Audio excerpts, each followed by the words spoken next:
A desperate rescue effort, a burning ferry off the coast of Greece. Right now, hundreds of passengers are trapped. But we begin with the urgent search for this missing AirAsia jet, Flight 8501, vanishing en route to Singapore in Southeast Asia. The terrible weather there when the plane went missing, a possible factor, fierce thunderstorms, towering clouds, ferocious winds, and now the agonizing wait for the desperate family members. 162 people on board, including 16 children and an infant.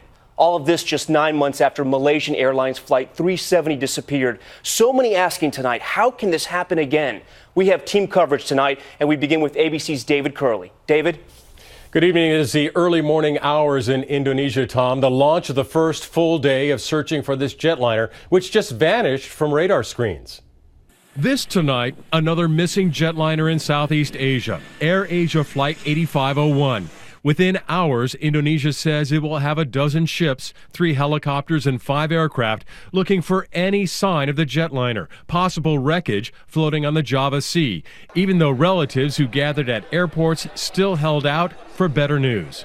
We still have hope. We cannot lose hope. It was just after 5:30 in the morning that the nearly full Airbus A320 jetliner took off from Indonesia's Surabaya airport, heading northwest to Singapore.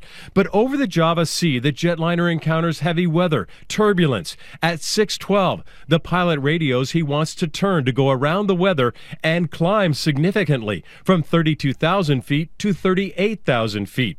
It is his last contact. 5 minutes later, 41 minutes into the flight, the jet disappears off Indonesian radar, according to that country's transport ministry. It's much too soon to do anything but wildly speculate at this point. But the one thing that was here last night that was not present in the Malaysia 370 disappearance is bad weather. The Malaysian businessman who started this low-cost carrier, AirAsia, tweeted, "This is my worst nightmare," before he flew to Indonesia. We don't want to speculate anymore. There's a deep sense of depression here, but we'll stay strong. The airline and the airplane have a good safety record. The pilot experienced. Among the 162 on board, 16 children, passengers mostly from Indonesia. Relatives could not contain their fears, waiting for any word. Louise Siddhartha was waiting in Singapore for her fiancé, who was traveling with his family. And yeah, it was supposed to be their last vacation before us got married. So tonight, another mysterious missing jetliner in Southeast Asia. It was just 9 months ago that Malaysian Airlines Flight 370 disappeared and is thought to be at the bottom of the Indian Ocean off Australia. But in this case, a better chance of finding the aircraft, which if it went down, it did so in the Java Sea. The Java Sea is not that deep, for one thing, and the bottom has been very well mapped. While the Indonesian search effort is just moving into high gear, that effort will be growing. Singapore sending ships and already has aircraft working the search area, but so far, no clues.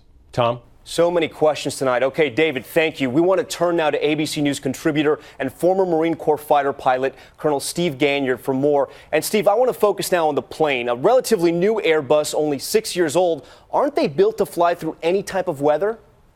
Well, they are. It's a very, very good airplane. It's a very strong airplane. It's got excellent weather radar on board. And so this is quite a mystery because it's hard to imagine how a thunderstorm would bring down an airplane, especially with as experienced as this crew is. So I think that we'll probably find that weather was a contributing factor, but was probably not the sole reason this airplane was brought down. Anything about the search for this plane right now that concerns you? I think one is the lack of data. You know, we have the last radar hit is at 32,000 feet, and then the airplane disappeared. There's only a couple things that can make that happen. A catastrophic failure of some kind, a wing comes off, a bomb blows up. Other than that, there should be more data, and it's really confusing why we don't see that now. The other thing that I think is important is another airplane that's lost. And to have another airplane that's lost 9 months after we lost a Malaysian aircraft is unacceptable. In this day and age, we should not be losing airplanes. ABC News contributor Steve Ganyard. Steve, thank you. Let's go back now to that bad weather factor. ABC News senior meteorologist Rob Marciano joins us now.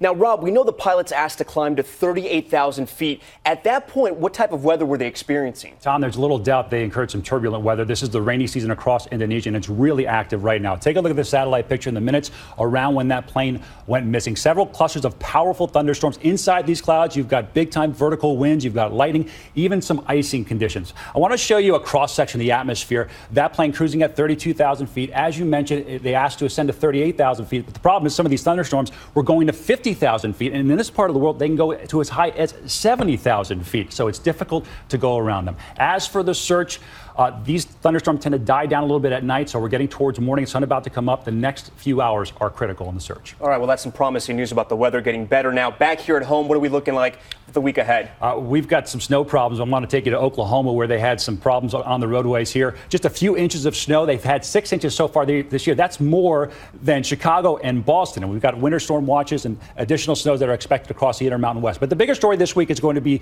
the intense cold that's going to be dropping down across the South. We're going to see teens and 20s, even some single digits, and temperatures will be below zero come Monday morning. Even New Year's Eve in Las Vegas, they could see snow there. So 2015 is going to come in cold. All right, Rob Marciano. Rob, thank you.